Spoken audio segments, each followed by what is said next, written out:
नमस्कार दोस्तों, जैसा कि हमने पहले भाग में देखा कि पांडव अज्ञातवास के समय कौरवों से छिपकर बब्रिक की गुफा में छिप जाते हैं, तो यह सब दुर्योधन का एक सैनिक गुप्तचर देख लेता है और यह सब बात वह दुर्योधन को जाकर बता देता है। उसके बाद दुर्योधन अपनी कुछ सेना और कर्ण के साथ गुफा की ओर बढ़ते हैं। तो जैसे ही वह गुफा के वहां पहुंचते हैं तो उनका सामना बर्बरिक से हो जाता है। तो वह बोलते हैं कि आप मेरे रास्ते से हट जाइए, मुझे इस गुफा के अंदर जाने दीजिए। तो बर्बरिक उनको अंदर जाने से मना कर देता है।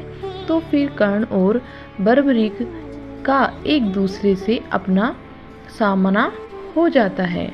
तो दोस्तों, अब इसके बाद की आगे की कहानी जानते हैं।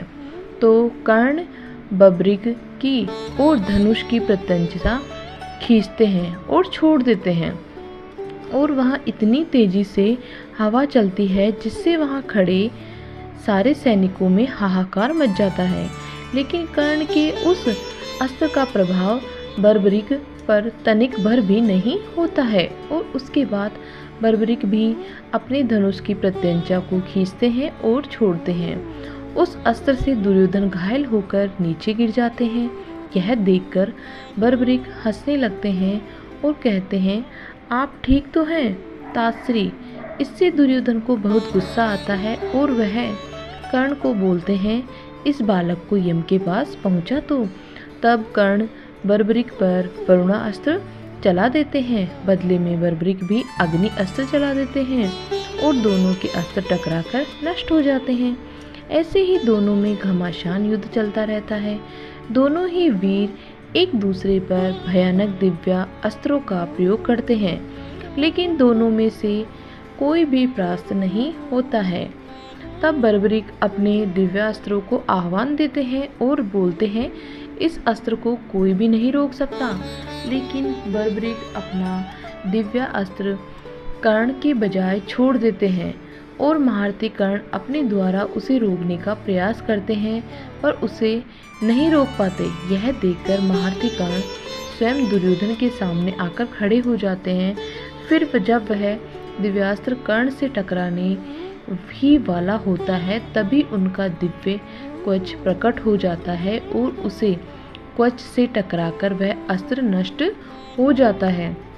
यह देखकर बर्बरिक को आश्चर्य होता है और वह मन ही मन सोचते हैं, यह कैसे संभव हो सकता है। इस दिव्य अस्त्र को तो केवल इंद्र का वज्र भी रोक सकता था। तब बर्बरिक को क्रोध में आकर भगवान शिव जी का स्मरण करके अपने तीनों अमोघ शक्तिशाली बाणों को महारथी कर्ण पर छोड़ते ही वाले थे। इतने में ही वहां पर श्री कृष्ण की आ जाते हैं और वह बर्बरिक से कहते हैं, पुत्र तुम उनके मार्ग से हट जाओ और जो भी भ्राता दुर्योधन देखना चाहते हैं उन्हें देखने दो। तब दुर्योधन और कर्ण अंदर जाते हैं, लेकिन वहां पर उन्हें कोई भी नहीं मिलता क्योंकि भगवान श्री कृष्ण ने अर्जुन को अपनी माया से अदृश्य कर दिया था। लेकिन दोस्तों, आपको क्या लगता है कि यदि बर्बरिक ने कर्ण पर भगवान शिव के दिए हुए अपने तीनों अमोघ शक्तिशाली बाणों को चला दिया होता तो क्या होता? क्या कारण है कि कवच टूट जाता या फिर नहीं? कमेंट करके जरूर बताइए।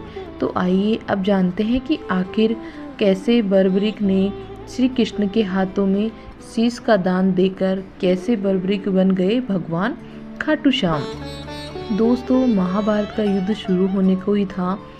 देश भर में योद्धा तो कौरवों के साथ थे या फिर पांडवों के।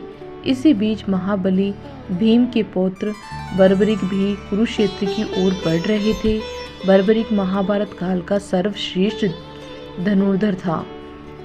युद्ध के मैदान में भीम पौत्र बर्बरिक दोनों खेलों के मध्य बिंदु एक पीपल के वृक्ष के नीचे खड़े हो गए और यह घोषणा कर डाली कि मैं उस पक्ष की तरफ से लड़ूंगा जो युद्ध हार रहा होगा। भीम के पुत्र बर्बरिक के समक्ष जब अर्जुन तथा भगवान श्री कृष्ण उनकी वीरता का चमत्कार देखने के लिए उपस्थित हुए तब बर्बरिक ने अपनी वीरता का छोटा सा नमूना मात्र ही दिखाया। श्री कृष्ण ने कहा कि यह जो वृक्ष है इसके सारे पत्तों को एक ही तीर में छेद दो तो मैं मान जाऊंगा। बर्बरिक ने आज्ञा लेकर तीर को वृक्ष की ओर छोड़ दिया। जब तीर एक एक कर सारे पत्तों को छेदता जा रहा था, उसी दौरान एक पत्ता टूटकर नीचे गिर पड़ा। श्री कृष्ण ने उस पत्ते पर यह सोचकर उसे छुपा लिया कि यह छेद होने से बच जाए, लेकिन सभी पत्तों को छेदता हुआ वह तीर श्री कृष्ण के पैरों के पास आकर रुक गया। तब बर्बरिक ने कहा, प्रभु, आपके पैर के नीचे एक पत्ता दब गया है, कृपया पैर हटा लीजिए, क्योंकि मैंने तीर को सिर्फ पत्तों को छेदने की आज्ञा दे रखी है, आपको पैरों की छेदने की आज्ञा नहीं। इसके इस चमत्कार को देखकर कृष्ण चिंतित हो गए।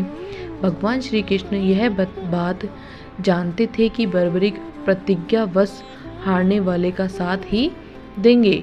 यदि कौरव हारते हुए नजर आए तो फिर पांडवों के लिए संकट खड़ा हो जाएगा, और यदि जब पांडव बर्बरिक के सामने हारते नजर आए तो फिर वह पांडवों का साथ देगा। किसी तरह वह दोनों की ओर की सेना को एक ही तीर से ख़त्म कर देगा।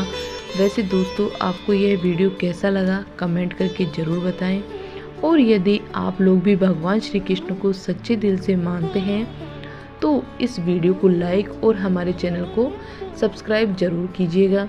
धन्यवाद दोस्तों। जय श्री श्याम।